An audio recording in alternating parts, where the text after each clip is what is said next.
So in your situation, have you ever had any struggles or any interactions that have kind of made you think about, hey, this is maybe not the way I want to go because of your race, your ethnicity? It's only like 3.3% of PAs that are Black. So Wow. being able to increase that statistic just little by little has also been a big goal of mine. I know it's a thing for some providers to think that Black people have like a higher pain tolerance, which I'm really not even sure like where that research came from or anything like that, subjective. or where the information came. Yeah, I feel like it's very subjective. Or just even social disparities. So like one of my classmates, she's mentioned to me like how she went to go get her teeth pulled, and right when they was putting her under anesthesia, they was like, oh, just pull one teeth because I don't know if she can afford it. They profile her and assume that, oh, we don't think she'll be able to afford this procedure. I realized that a lot of Black people are very, very, very skeptical of doctors and medicine and nurses. A lot of times they feel like if they go into the hospital, or I'm not coming back out kind of thing. What's up, guys? Thank you for joining me on this episode of the one and only STEM for Them podcast. Today, we've got an amazing episode with Detavius Veal. He's currently a physician assistant student at Morehouse School of Medicine. For those of you who don't know Morehouse, it's one of the top historically Black colleges in the nation. Not only do they strive to create the future providers of America, but they also do that by hand-selecting diverse students. And as I was privileged to know, Detavius Veal is one of them. So today we're here to learn more about the physician assistant field, and I'm ready to get started.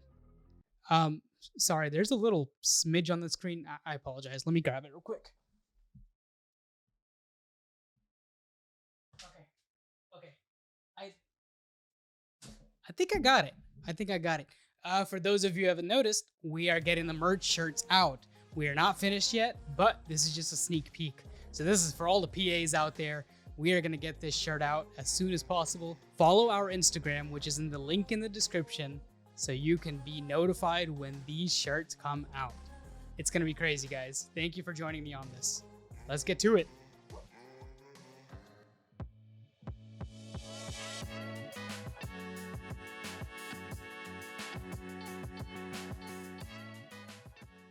That makes more sense. What are some of the interests that you have outside of medicine? I love roller skating. That's like my Roller number skating. one hobby. I skate like at least once a week.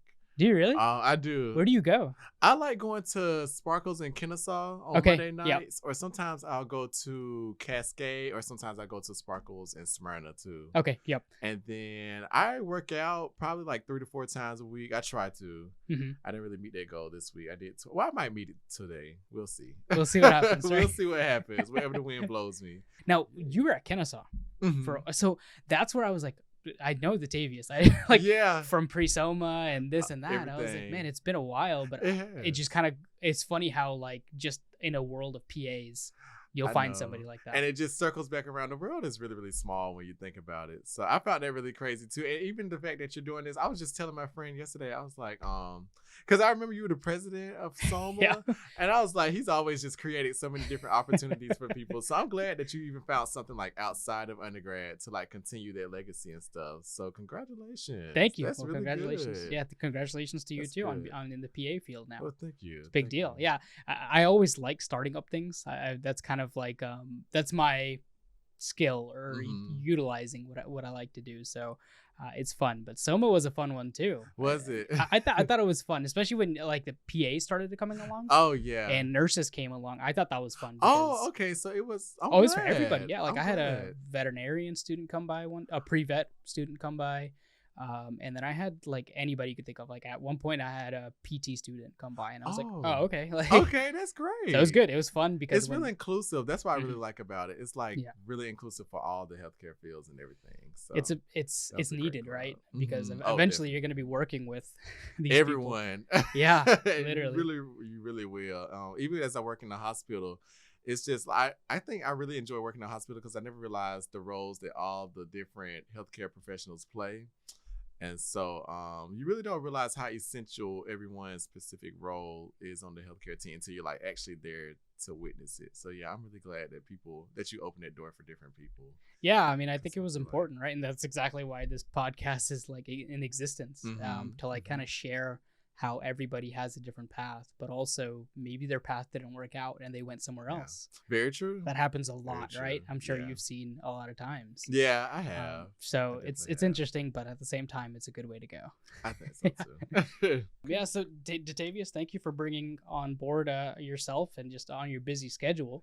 Absolutely. So tell the audience a little bit about yourself. Just give them a gist so we can get started into it. So let's see. Well, my name is Detavius, but everyone that I knows calls me Scooter, from my family to my friends. I even have classmates that call me that. Originally, I was born and raised in Milledgeville, Georgia, and then I went to Kennesaw after high school where I did my undergrad. I majored in biology and I got my minor in data analysis and applied statistics. And then after I graduated from Kennesaw in the spring of 2021, I took a gap year where I was just working in the Children's Hospital as a patient care tech. And then I started PA school in the summer of 2022. So I just started this past year. So I am still in my first year of PA school. We actually just started our third semester. Everything's going great so far. It's looking good so far from what I saw on Instagram. It's going. Yeah. Why do they call you Scooter? Or Well, my dad gave me that. I actually don't even know why. I've had that nickname for literally the longest, probably since I've been like 1 or 2 years old. I don't even know why. But everyone in my family has like crazy nicknames. So yeah. Oh, I thought it was Scooter from roller skating, but it's oh no, it's actually not. And that's a funny story too with the roller skating, because I used to roller skate when I was little, but I had stopped when I broke my leg. And I actually just started back roller skating last February, so February 2022. So it's almost been a year of me like back skating. I'm glad I did. I love it. Yeah, it's really something else. I used to go to a few of them, and I know the difference of like the inline skates versus the. Oh yeah, I forgot what you call them on the floor when they're in squares. I use the fours. Mm-hmm. The inline skates are too fast. Well, the inline skates are like when you're trying to get somewhere real quick, but the fours are actually harder for me. Really? I don't know why. It's just a lot of people say you have to have balance on them though. Like that is the thing, because a lot of people dance with it too. They have a movement with it. Mm-hmm. That's not what everybody does with it, but like it's pretty hard. It is, and I think that's probably why, because that's one thing that I do. I like to dance with it and do like the different moves with it, but it definitely takes a lot of balance. It does. And practice, definitely. Well, maybe you can associate that now if you want to put scooter and roller skating together. I probably could. Maybe just put an emoji on your Instagram profile and put like a little rollerblade or something. So pretty much, I didn't know you grew up in Milledgeville actually. So that's interesting. I was born and raised down there. Yeah. So why didn't you go down to GCSU, for instance? Like I just wanted a change of scenery. After living there for like 18 years. Like I was literally born and raised. All my family's down there or in the nearby counties and everything. I just wanted a change of scenery and something different. And I chose Kennesaw because I knew I wanted to be in the metro Atlanta area, but at that time I didn't necessarily want to live in Atlanta, and Kennesaw is only like 30 minutes from Atlanta, so I felt like that was like a good balance for me. That's good. Yeah, it's a good place too, Kennesaw. I love it. It was a great school. It's amazing school. Like from transferring from so many times from my perspective, Kennesaw was the best one. They had a different environment there. Yeah. They do, and I think the science department is really good there too. And I feel like it also really challenges you a lot. So I'm really glad that I attended Kennesaw. Yeah. Like a lot of that stuff is helping me now. Agreed. Yeah. What do you think, like when you first got there, what was your perspective of this college? Because it's a big campus, it's interesting on its own because it's new, right? It's a newish building and everything. What was your perspective when you first got there? When I first got to Kennesaw, to be honest, I really can't even remember what my exact perspective was. I really loved the campus because I feel like we have a really beautiful campus. It was really new because it's actually a really, really big school, and they're growing each year. I think at the time when I first started, it was like 21,000 students or something like that. So that was new to be able to be around that many people at a time, because Milledgeville is a smaller town. So right. I've never really been around like that many people, or you're living in such a larger city at the time. So it was just an overall new perspective. I wouldn't say that it was necessarily good or bad, more of a neutral, just like, oh wow, this is different. Yeah. Perspective. Yeah. It's every school has that, you know, like Mhm. UGA has a different perspective. Oh yeah, because they're huge. They're huge. Emory has a different perspective. It really just is how you take it, or like how you Yeah. process it and where you come from. You know, Mhm. that, I that makes a agree. big difference. I agree. So with the PA route, now Mhm. that you're in that, what did you do through undergrad that helped you get to where you are now? Because I want to jump right into it. I want to know. Yeah. Let's see. Throughout undergrad, I did a lot of like research. Mhm. I was really involved because at that time I wasn't even really sure which route I wanted to go. I just knew for a fact that I wanted to be either in like science or medicine or something of that area. So I was just really involved in a lot of the sciences. So I did some research projects. I was a supplemental instructor for biochemistry, and I also SI'd for Bio One. Mhm. And then I try to get involved in different organizations like Minorities in Medicine. I remember at one point I was involved in SOMA for a little bit too. I just try to get involved in like just those different aspects of like science and medicine Yeah, just and to see where it would take me. right, and And research seemed to be like something that you were interested in, or was it just mhm. kind of you wanted to get your foot in the door? I wanted to get my foot in the door because I was looking into research as like a professional career as well. So I was really just exploring all my options just to see, oh, what do I actually really enjoy doing? And so that's one reason why I started doing research. And also, I feel like it was just really interesting. It also just kept me on my toes as a student as well, just to push myself and challenge myself even more. Right, and research So. on its own, it takes time. You Oh, gotta have a lot of it's time patience. consuming. I was literally in lab. I remember like every day almost, Monday through Friday, definitely. So it's definitely challenging. But I'm really glad that I did. I encourage anyone if you're able to go do research after Yeah. undergrad. And for research, I know for undergrads, it's like you kind of have to wait a semester. Or you have to be early. You have to get one semester Yeah, before and you kind of do. volunteer in the Because I lab. remember I started doing research my junior year. I think it was fall 2019 is when I first started. And I remember during summer 2019, so the summer before junior year started, that's when I first started going in to like volunteer and help out before I started doing it for actual academic credit. And then I actually got enrolled in it for academic credit in the fall. Right. How did So. you get that experience? Did you just go to a professor and say, "Hey"? Oh yeah, you asked. So it was kind of hard for me to get involved in that because I saw so many people, or I saw a lot of my peers doing it, and I was looking to trying to figure out different ways to do it. So what I did was I took the route to just start looking on the school's websites at different faculty members and their research and things that they were interested in, and I kind of narrowed that down to things that align with my interests as well. So once I had like a Google Doc. So I put all the faculty members that I was interested in their research on the Google Doc, and then like what their topics were, and then like their email address. And then I just emailed individual faculty members expressing interest to see if I could maybe come in and volunteer. And then I was hoping that eventually that volunteer experience would lead me into getting for academic credit. Yep. So And, you just kind of just got to reach out. And yeah, and that's the send hard those part, emails. right? That is, 'cause you get a lot of denials. You Yes. do. You It get a only lot takes of one, denials. right? Yeah, it only one. takes one. Yep. So I started doing it with Dr. Hudson, and I'm really grateful that he let me come in and just shadow and experience it. So Yep. Yep. Did it take some time to convince him, or was it just more like you um, reached out to him and he said, "Hey, I think I have a position ready"? it didn't really take that. I reached out to him and he emailed me back and told me I could come in lab one day after my because I was taking a summer class around that time too. So he told me I could just come in after my class was over just to kind of get an idea of what was going on and speak with everyone. So Okay. like you said, it only takes one. It only does. Yeah.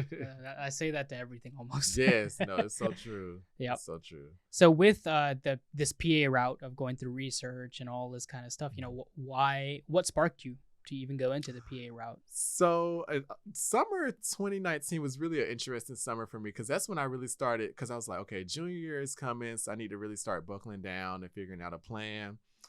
And so I really started exploring my options. So I realized that I was really interested. Well, I was being pushed towards medicine. That's something I was really interested in. So I was really interested in either doing like MD. I considered PA, and then I was also interested in clinical lab science, which is the people behind the scenes who are like running the diagnostic tests and everything. So I actually have a friend, and her mom is a clinical lab scientist for the Children's Healthcare of Atlanta. And so she let me come in. She works at an urgent care, and I can't even remember the name of the town, but she works in an urgent care for children's. And so she let me come in and shadow her for a day, and I really enjoyed it. And then me and her were talking. I was telling her my interest in everything. And then at that time, Tamia, my friend, that's who mama I was shadowing, she was also interested in PA school. And so her mom was just telling me about that. So me and Tamia started talking. And then I was still kind of, at that time, I really enjoyed clinical lab science. Like, I really enjoyed my experience with her. But I was like, I don't really think this is the role that I want to play on the healthcare team. So I kind of ruled that out. And then I was stuck between MD and PA. And so from there, I really just started shadowing just different healthcare professionals. So I shadowed an MD, and then I end up shadowing a PA, and then just kind of doing like the pros and cons. And what I wanted to do on the healthcare team, I decided that PA was the best route for me. So that's what led me to there. I was really just all over the place at some points. At some point, I was even considering like a data scientist, because like I said, my minor was statistics and everything. So I actually really enjoyed doing statistics and working with different softwares. But I was like, I don't think that's like where my passion lies. I think I just found it really interesting to do. So just kind of exploring your different passions and what you as an individual really enjoy doing is the best way to go. That's a good way to do it, right? You had 3 options, and then you narrowed it down to one after you kind of went through each field. Yeah, and it was hard. It was a hard time too, because I remember I had to like literally journal and write out like pros and cons for each profession, and like just align it with what I personally wanted to do. Right. So yep. That was the hard part. And that's another thing with me. I can be a real indecisive person. So it was just hard for me. But I ended up picking the best route for me. So I'm glad. Right. Yep. It ended up working out. Yeah, so I think that's a big part of like why being a PA is such a great route, because you have these specialties that you can go into. Yeah, and you don't have and I think that's really... another reason why I was like, oh yeah, this is for me, because I know how indecisive I can be. Like one minute I might really enjoy something, and the next minute I might be like, I don't know if I really care for this anymore. Right. But I feel like I can do that I'm glad I can do that with specialties and stuff. So once you're locked in, you're locked in as a physician. I know, and that's one thing that kind of turned me away from the profession, because I didn't really like that, because I was like, well, how would you know if you really like it if you can't even really, get into it until after you apply for residency, and by that time you're already so committed to that specific field that you wouldn't even want to go back and really do another residency to explore your other options. So that's one reason why I was kind of like, oh, I'm not sure. Well, I'll tell you the answer of how do you find out. You just get locked in. That's it. Yeah, that's what I was thinking. You better be too. Liking it. And that's what I was scared of. I was like, I do not want to be able to be in like that predicament where I committed all this time to this profession or to this specific field and not even really enjoy it like I thought I would. Because it's all good on when you hear about it and when you're able to discuss it or talk with people who are in there. That spot, but when you're like the actual one in that position, it's completely different. When you're the actual one in that field and hands-on, it's like a whole nother different perspective. So yeah, I mean that the PA field is like it was the number one growth, and now it's number 2, but it's fluctuating. It's like, hey, it does, as long as it's in top 3, that's all that really matters. That's what I agree. It's gonna be up there for a while. Yeah, I think so too, and I'm glad that it's starting to gain a lot of recognition, because I remember at the time when I was even exploring the option, it wasn't really like I didn't even really hear about PA until I came to undergrad. Like I never heard of a PA throughout high school or anything like that. But looking back, you never really know who like you never really know when you go to the doctor's office, like who's taking care of you. I know I never really paid attention whether it was an MD or a nurse practitioner or a PA. So for all I know, I could have ran into a PA, but I never really knew that they were a PA. You would have never known. Yep. Exactly. It's not like they come in the room saying, hey, I'm I'm certified by this board and whatnot. It's just, you just kind of like, please, help me out. That's what I care for. Who it is. So. Yeah. I mean, I think that's a big part of people trying to understand medicine is it's really not about what profession you are in. It's more of how that provider takes care of you. Exactly. And that's a big impact. So with the PA route, now that you kind of understood like that was your path, how did you go about applying? How did you know which ones to apply for? Okay, so as far as I remember I made the final decision. I was like, okay, PA is the route for me. So one, I started shadowing my mentor. Her name is Candace. She is an internal medicine PA, so she does outpatient, the outpatient setting. And so I shadowed her, and then she's actually also a preceptor for Morehouse students.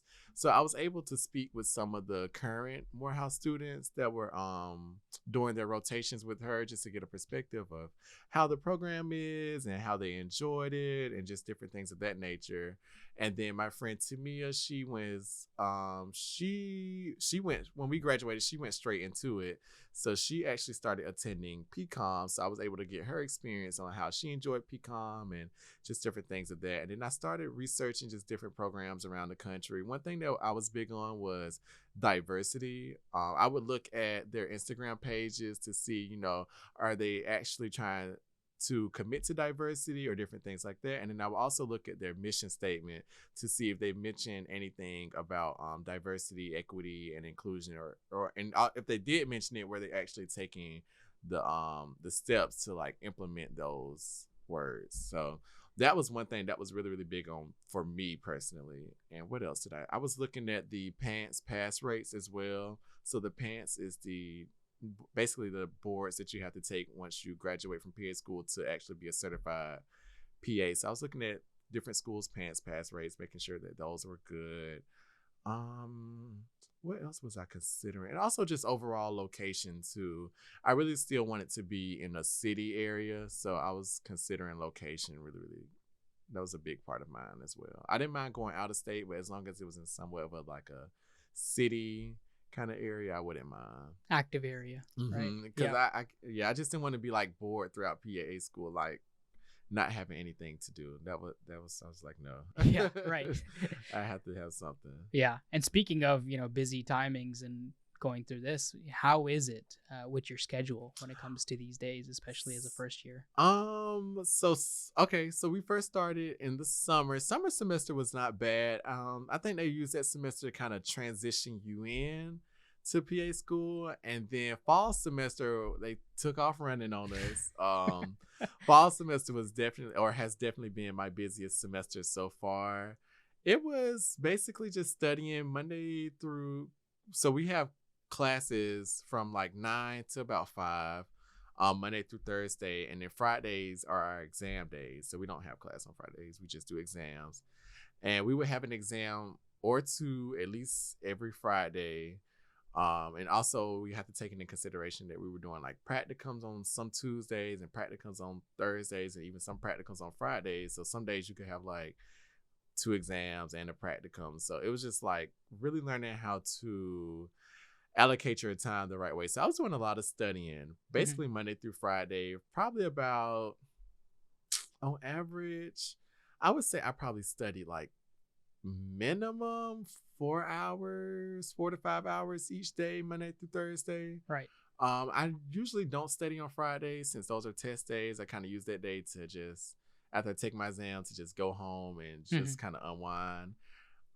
Saturdays, I usually cut myself off by noon on Saturdays. So if I wake up in the morning, I'll study up until noon and then just leave the rest of my Saturday to myself. And then I'll study on Sundays. And also Saturdays kind of vary because I still work at the Children's Hospital too. I'm PRN, so I don't work too occasionally, but I do work every now and then. So sometimes I have to work my 12-hour, 7 a.m., 7 p.m. shift on Saturday. But I really enjoy doing that. That's not too bad. And then being the president of the class also brings on a lot of responsibilities as well. A lot of meetings, a lot of meetings. So my weekly schedule kind of varies. We do a lot of meetings. We do a lot of fundraising. We do a lot of community service. So just trying to allocate time for that is my schedule varies day by day, honestly. Right. Yeah. I'm surprised that you're able to work like that. Well, the only reason I'm able to is just because as a PRN worker, my only requirement is that I have to work 3 shifts, a minimum of 3 shifts every 6-week schedule. Gotcha. So it works out for me. I can just do either I can just do 2 Saturdays and then 1 Sunday, or I my manager lets me make my own schedule, so it ended up working out a lot. Do you feel like that helps you kind of stay sharp on Yes, patient that's what I was interaction? gonna get into too. I feel like it keeps me up on like my bedside manner one. And then also I'm able to take what I'm learning in class and basically apply it to like what's going on with the patient. So what I'll do is whenever I have patients, I like to know a little bit more about what's going on rather than what I used to do just in my patient tech role before I started PA school. So I take a deeper dive to see what was going on, what's brought them in here, to see what medications they're on. Would I have recommended those medications if I was the one who was taking care of them? Just different things like that. Actually taking what I'm learning in the program and applying it to this, and then also being able to connect with the different providers that round on the floor and everything. Sometimes I've even shadowed a PA that was there. He let me come in and shadow him one shift. So being able to do that and have those connections have really helped me out as well. I'm sure it's going to help you in the long run too after you take your PANCE and everything, because when those jobs start to line up, Yeah, you can have those that's connections. another reason why I kept the job too. I was like, hopefully this will help me make connections and be able to get into the doors that I want to be able to get into. Oh, they'll already have a familiar face to put the paper to, to the resume. That's the plan. Hey, it'll come through. It'll come through. I'm hoping. Yeah. For certain schools, there are requirements that you have to do. Certain GPA, blah blah blah, like we talk about. But there are sometimes you have to take a GRE or even this new exam that's coming out for the PA specifically, and I think Morehouse does that too. Can you explain a little bit more of that process, or even if you had to do it? Yeah, so I had to. So at the time when I was applying, Morehouse did not require the new PA. I think it's like the PACAT or something like that. I can't even remember what it's called, but at the time they didn't even require. They only required the GRE, and all the schools that I applied to only required the GRE. But I think they did have that option available. Like if you took it, we'll take it. But I never took it. I only took the GRE. And then as far as like class requirements, if I remember correctly, I know it's like the bio, so bio 1, bio 2. Your chemistry classes, organic classes. Not all programs require organic 2, but I ended up taking organic 2 anyway because that was a part of my degree. And then some schools are also now beginning to require biochemistry, and I had even took that back then. But at the time I applied for Morehouse, I remember it wasn't necessarily required, but they highly recommended it. But I'm not sure if they lifted it. I'm not sure if they required it now, or because I know they're making a few adjustments to their admissions process, but it just depends on whichever school you're applying to. That makes sense too. Yeah, so with that exam, right, of taking the PACAT, you said you didn't have to take it. Yeah, I didn't have to take it at the time. Okay. So then did you even have to take the GRE? I did end up taking the GRE because all the schools that I were applying to required the GRE. So yeah, I ended up taking that. Okay, gotcha. Because I know that like there are a few schools that don't take the GRE even on top of that, which is interesting. Yeah, that is interesting. Like Emory does that, and PCOM does that as well, where they don't take the GRE. Or you can give it to them, but they don't really take that much into consideration. Okay.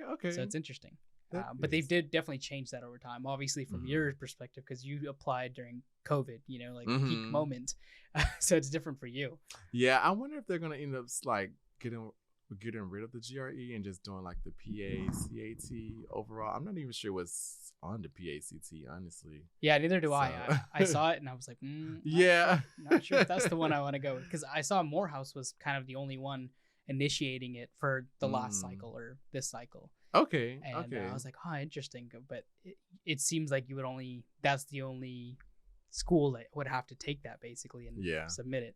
So it's kind of like, it seems like a waste, to be taking that. But at the same time, now that it's being more implemented, it's a little bit of a different story. Yeah. And like I said, it probably just depends on whichever schools that you personally want to apply to. And stuff, so. Right. So what other schools did you apply to, if you don't mind me asking? I did Augusta, and then I also did PCOM and Morehouse. Those were only 3 schools I applied to at the time, because honestly I wasn't even expecting to be accepted that round, mainly because I didn't have that many patient care hours at the time that I applied.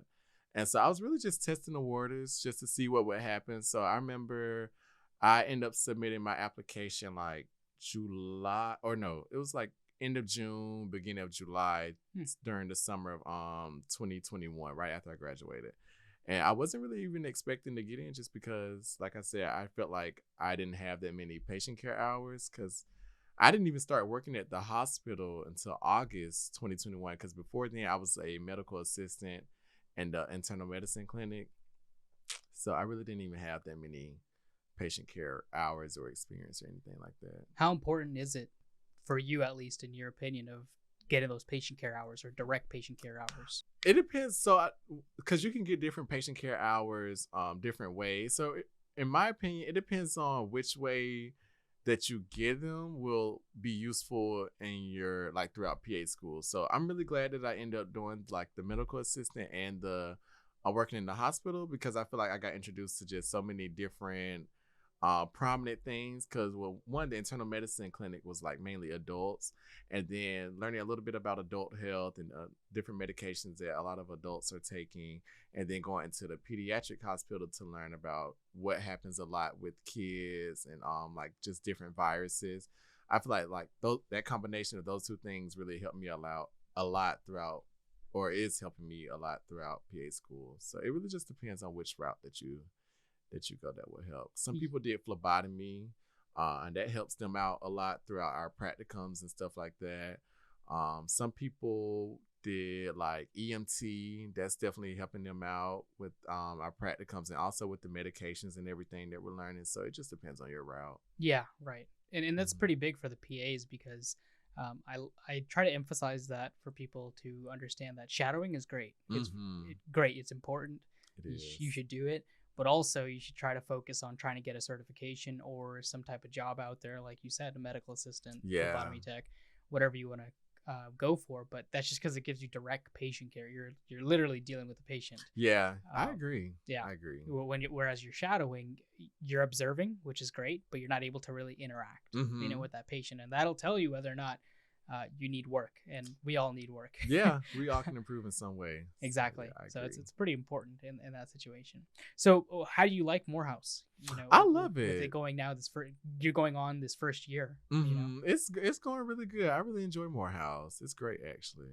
What is it about the environment? I know you say that there's like diversity, inclusion, in that situation, but what do you see specifically that makes you so grateful, for this opportunity that you're in? One, like my class in general, my classmates, it's a very, very diverse group of people. So I really enjoyed learning about just different cultures, different perspectives, different walks of life. I really appreciate that. That's like the number one thing because I feel like that I can use that when I'm implementing or when I begin practicing as a PA and being able to connect with different patients on that level and stuff like that. And then I also really enjoy the family knit environment that comes with it. My classmates, we are all really one big family. We help each other out a lot. I was really scared about going into PA school because I didn't want it to be like a big competition or anything like that. Because I see that a lot. I feel like in our field in medicine, I feel like it can be real competition based or nobody's really trying to help you. So I really enjoy that my classmates we're all willing to help each other out. We make a lot of Quizlets and we'll send them out to each other. We all share studying tools and resources. They make the journey way easier than I know it would be if nobody was really open to that. Right. So I really appreciate that. And you're absolutely right because pre-meds are it's just a society and just culture. It really is that environment that they live in. It's competitive. It is. That's kind of how competitive. It is. Whereas PAs, it's also competitive to get in. But there's a little bit more leniency, a little bit more of a relaxing tone. Yeah, to it, I think once you get in, I'm hoping with a lot of programs that it's the same as ours. So once you get in, that kind of competitive aspect kind of goes out the window, and we're all just okay, we're just here to graduate now. Yeah. Do you feel like a lot of programs do that, or is it just yours? So I've actually interacted with a few programs around the Atlanta area, like Mercer. I've interacted with Emory, and they all seem to have that family knit aspect. We did during PA week, kind of like a kickball tournament with different programs, and everyone seemed to be getting along pretty well. Seems like everyone's getting like close with their cohort and everything. So I'm hoping that's consistent throughout all PA programs, and I will even hope that even just in all medical programs in general, not even PA, that that attitude is being implemented, because at the end of the day, it's not just about you. It's like an overall healthcare team. So knowing how to throw that competitive mindset out the window, I feel like it's really the best way to go. And it just makes it easier for everyone. I wonder if it's because of the residency like programs with medical school. Oh, because they have to match, and that's kind of where I wonder if that's where it stems because they have after. another thing they have to apply. I never really thought about it like that. That's and like true. for us or like the PAs in general, you don't really have to do that. In that sense, or once you get a job placement, there's not really anybody in your way. It's really maybe that's what it is, the residency aspect as well. I never really thought about that, so that could be true too. Now that you mention it, it's like I guess that's a good point, but even then it starts before medical school. So, I agree. But that's kind of everywhere. You're right. Like nursing programs, even in undergrad, you see that a lot while everyone is trying to graduate and everything, because a lot of people have more plans for after undergrad. So that's probably like how you said why it's like that for medical students, because they do have residency to apply for and stuff. Yeah, they really do, and they have to match and this and that. But I know some PA programs or jobs are requiring residency sometimes. Have you heard anything about that? Or so I never heard of like a job requiring it, but I have seen like different residency programs for PAs out there. I've even considered some. I'm still on the fence about like residency programs for PA, because I don't know, I'm still kind of on the fence and trying to do more research about them, but you never know. We'll see. Yeah, once you get to rotation, you can kind of get a feel on what's good, and then what you really like doing. I think that's what I'm waiting on to see. Like once we haven't even really got through all of our organ systems, so I'm really trying to get an idea of, after I learn everything, which ones do I really enjoy learning about and that I enjoy doing, that I can see myself practicing as. So yeah, that's a good point. And how is it now that you bring it up? How is the PA curriculum? Like, how do you go through it?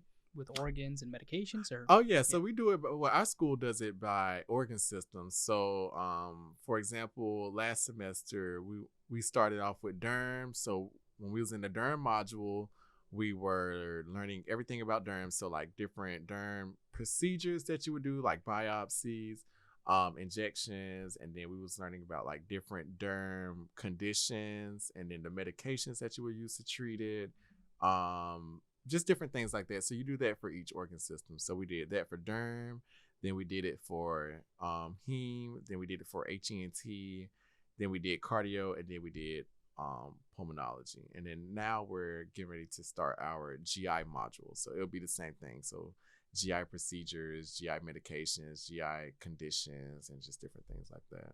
It's interesting to see that, right? Because the pattern of that, of going through the organ system, then with the medications with it, it just helps you kind of understand it a little bit better, and it's a good compartmentalization. So, and then what they do is too, they kind of make every test a little cumulative. So like when we did like HNT and heme, there was also a little bit of derm questions on the exam too, just to make sure that you're keeping up with all of the organ systems, that you're not necessarily like pumping and dumping.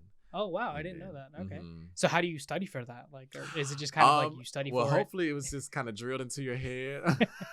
So, but they don't really. It wouldn't be like really super detailed questions about the like, let's say if we was on heme, it wouldn't really be super detailed questions about derm. It might just be stuff that was kind of generalized, or things that you most definitely will remember, right? Or kind of like the most important topics that we talked about. Yep, it's a good point. And so when you're studying, what type of resources do you use outside of what they give you, like other than PowerPoints, or do you use anything? I personally so it just depends on what class. So for me, with pharmacology, for example, I feel like it's a lot of repetition. So I like to try to use Quizlet for that, and then I like to try to do different practice questions based on pharmacology. And then for my other classes, I'll use like osmosis, YouTube, of course, and then just the different practice questions websites that they give us as well, that they purchase for us as a program and that they provide. I like to use those. Have you been looking at Ninja Nerd? That I PA? do. Yeah, Ninja Nerd has Yeah. definitely been saving my life.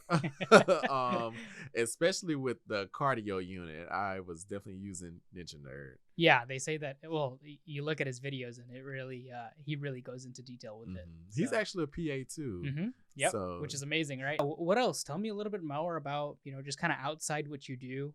Like we talked about, you do roller skating. oh yeah. So Um, outside of school, yeah, I enjoy different things. Really if any of my friends invite me to anything, I'm open to trying all new stuff. Like even yesterday, my friend invited me, we did like hot yoga. It was like in a sauna or something. That was fun. I like doing all kinds of different stuff, rollerblading or roller skating. I like working out. I really enjoy working out a lot. I aim for 3 to 4 times a week.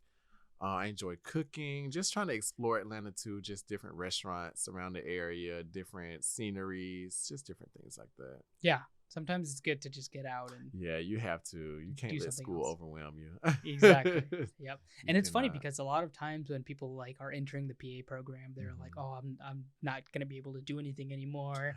Here goes two Yeah. years And and this and that's what that." I was scared of too. So I think that's why I'm so strong on making sure that you take time for yourself because Right. if you don't do anything, it will definitely consume you and then you'll just burn out Yeah. eventually. Right. So Exactly. And how long is your program, by the way? it's 28 months, so a little over 2 years Mhm. is one of my program. Yep. So that's a good amount of time though to be hmm doing that. Yeah, it is. Yeah. It's still better though, right? At the end of the day, Yeah, because you come straight out, that's true. That's very true. and you can start applying as soon as you get your pants. Yeah, I really thought about applying or maybe trying to apply probably well I was definitely going to start researching jobs around my second to last clinical rotation. I was really going to start going out there to look and stuff and then hopefully start applying like right after we graduate and stuff. And then after I take my boards, I hope I'll have a job lined up. Yeah, of So course. we'll see. And so, how is it with that process of like clinical rotations? Do you get to choose your clinical rotations, or are they already selected Um, for you? I actually don't know too much about clinicals. I never really asked. I know for sure, like, if you have, so they do have rotations lined up for us and different preceptors that they already have working with Morehouse. But I think if you find your own, then you can definitely do that and you just have to submit it and they have to fill out all the paperwork and everything. So for clinicals, I'm trying to think. We have one internal med rotation that's going to be inpatient, and then one internal med rotation that's outpatient. We do a pediatric, emergency medicine. We do a behavioral health. We also do a general surgery. You have an elective rotation. I feel like I'm missing like 2 more. I can't even think right now. But those are like, oh, and then a family medicine Okay. rotation. And then I think that actually might be all, but those are like all the rotations that you have to go through throughout your time there. Okay, so those So, are requirements. So you have to mhm. fulfill those before you go on to do elective rotations. Yeah. Gotcha. Okay. hmm And then do you know how many elective rotations you get over I time? think they only give us one elective rotation. Okay, gotcha. I think So, we get one. so they try to make you well-rounded Mhm. in a sense before you can kind of choose what you want after. Yeah. And I wish we had a little bit more than one, but because I've been trying to narrow it down to which elective rotation that I would want to do.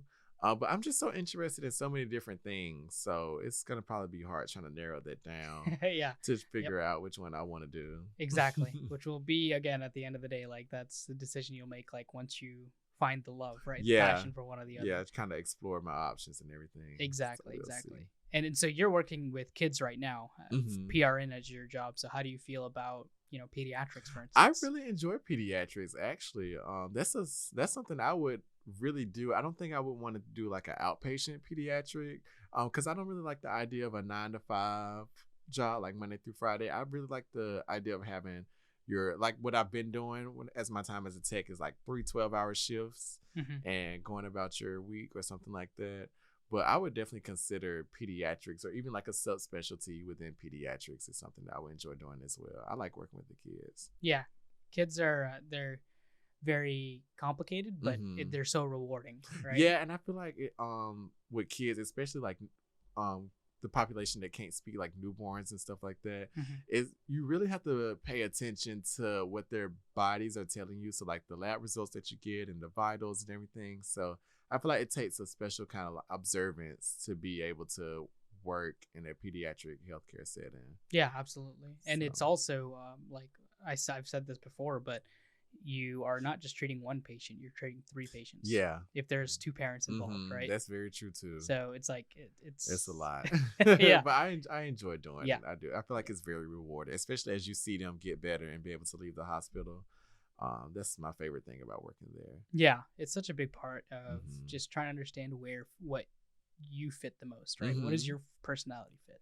Exactly. If you don't like kids, then you probably shouldn't do pediatrics. You should probably be somewhere else. Right. And that's how some of my classmates are. They're like, I do not want to do pediatrics, and then some are like, I do not want to do emergency medicine, and some are like, I do not really want to work with geriatric populations. And it's like, it's just your preference, you know. Yeah. So. And then that's the beauty of it, because eventually you'll need some other PA doing another job somewhere else, you know, some other specialty. Exactly.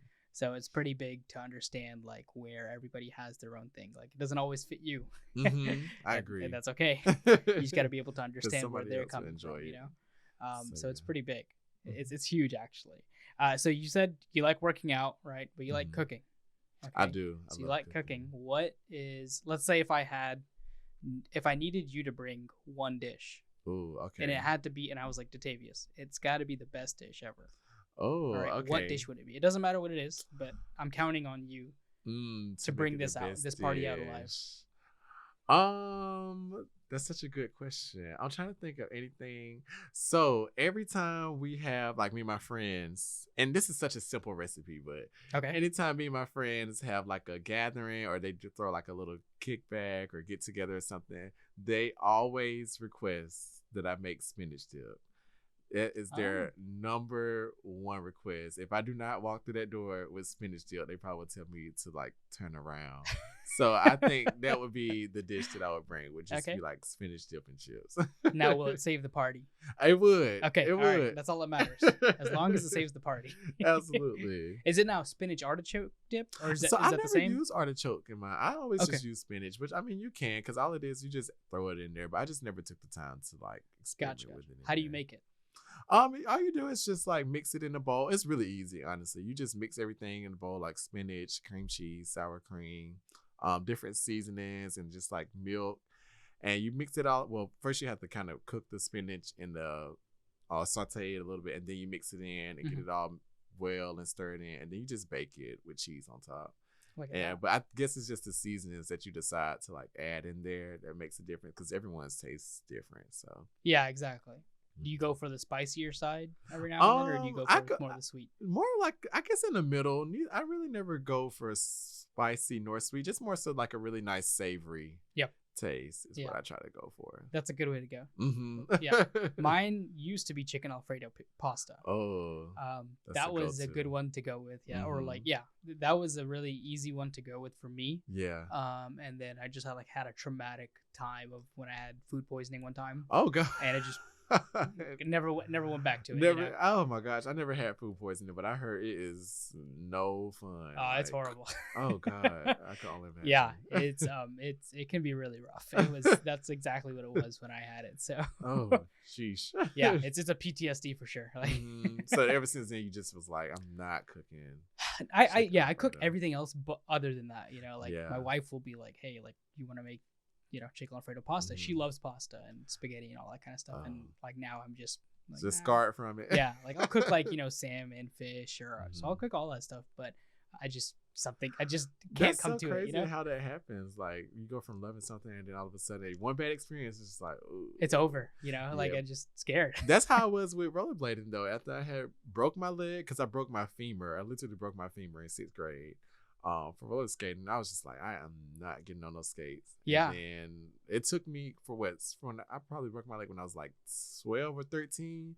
It took me until I was literally 22, so about 10 years later before I was like, okay, I'll get back on skates. Wow, look at that. Yeah, it's like a whole decade later.